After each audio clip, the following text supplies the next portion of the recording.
когато се готвиш за състезание, разбира се, компромисите с хранителния режим липсват. Понякога ти се иска да хапнеш нещо нормално. Случва ми се наистина да сънувам торта гараж. Сънувам, че краде чипс. И банички.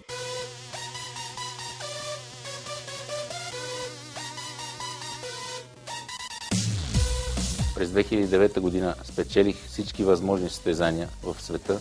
Просто нямаше какво повече да се спечели в този спорт. Нямаш право да се отпускаш, особено когато се гонят големи цели, като европейски и световни титла. Тренировките продължават нон-стоп.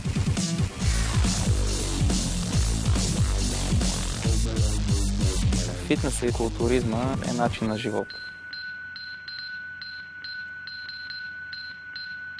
Добре дошли на официалната церемония по връчване на годишните награди на състезателите, постигнали най-големи успехи на международната сцена за 2009 година.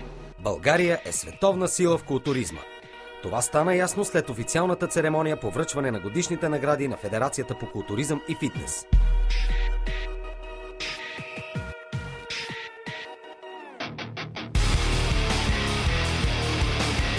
В момента в Федерацията членуват 116 спортни клуба с картотекирани 167 състезатели. Наскоро за президент бе избран Александър Сталийски.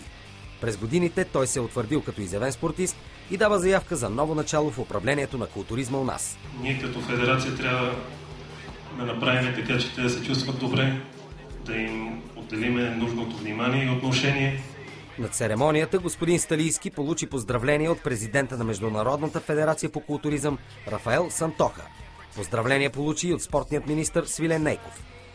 Поздравление за всички тези момчета, които са се класирали на световните европейски първенства през годината, да продължат да тренират с тази усърдност, с тази упоритост и да знаят, че Министерството на спорта ще ги подкрепи.